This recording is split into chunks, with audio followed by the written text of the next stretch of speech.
Matric परीक्षा जीवनर सर्वप्रथम एवं बड़ परीक्षा बोली माना जाए। मैट्रिक परीक्षा सरिबा परे पिलामानंको मनरे सबुठु बड़ प्रश्न थाए जे मैट्रिक परे केउ सब्जेक्ट पढ़िले आमको जल्दी चाकरी मिल जिवो।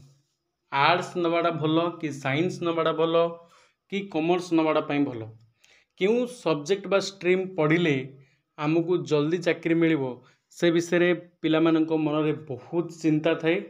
से विषय आज आम ए वीडियो रे आलोचना करिबा। तुमको मोर अनुभूति बा एक्सपीरियंस रु तुमको मु गाइड करिया पे चेष्टा करिवि, कोनोसी प्रकार ज्ञान दबार नाही।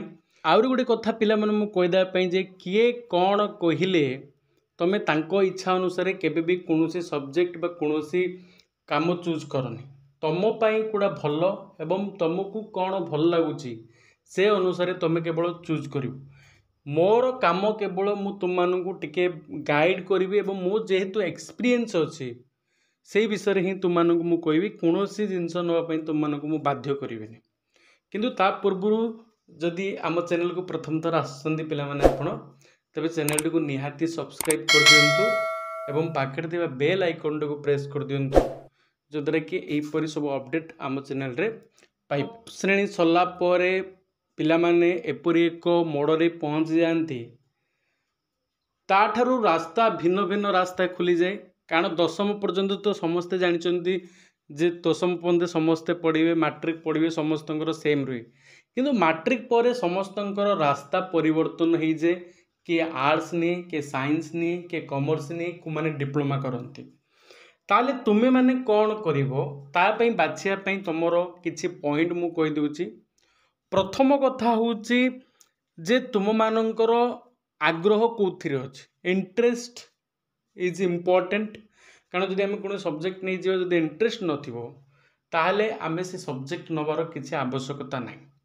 दुई होची जे केउ सब्जेक्ट बा रो डिमांड अछि मार्केट रे बा केउ सब्जेक्ट पढ़िले जल्दी चाकरी मिली होछि सेटा तमे आखपाखर जो माने चाकरी करूचंती बा चाकरी अछंती बा जो माने पढ़ी सारचंती +2 +3 पीजी पर्यंत करचंती बा ताटो हायर स्टडी करचंती से माननकु तुम माने पचारिकी बुझ। निहाती जदि तुम साइंस ना पे चाहूछ जे तुम कोनोसी तुमर सीनियर भाई को पचारि परिबो जे मु साइंस ना पे चाहूची भाई कोन तार असुविधा बेनिफिट कौन अच्छे और तार क्षति कौन डिमेरिट कौन ये विषय पचारिबो। देखो आर्ट्स जो मैंने नापी चाहते जदि तुम मानकर शिक्षकता लाइन रे इच्छा अच्छी, लेक्चर करने इच्छा अच्छी कि IAS OAS होगापी जदि भविष्य में इच्छा अच्छी, प्रशासनिक सुविधा सेवा जावाई इच्छा अच्छी ताले से आर्ट्स विभागटी बा स्ट्रीमटी सबुठु उपयोगी। किंतु जो माने साइंस करेंगे, जो मानकर डाक्टर पे इच्छा थी, जो माने इंजीनियर करने थो, जो माने डिप्लोमा कर, जो माने बीटेक कर सी पिला माने साइंस से उपयुक्त। तीन हूँ कॉमर्स। कॉमर्स जो मानकर मैनेजमेंट स्किल भल हो, जो माने मैनेजिंग करने चाहूबे, एमकॉम करने चाहूबे, तापर जो मानकर गणित टिके अधिक भल हो सी पिला माने जदि कॉमर्स नियंती ताले से मानक पई उत्तम कैरियर हो पार। पुणी थे पिलामानंकु मु कहिदा पई चाहे जे तमर जहा इंटरेस्ट अच्छी एवं तमे जोड़ा भावुच मु नेले ताको पारी पारिबी, भलसे करि पारिबी, इच्छा सह करि पारिबी सही सब्जेक्ट ही चूज कर। पिला माने कोनोसी बाध्यबाधकता रे अन्य कोनोसी सब्जेक्ट चूज कर नाही।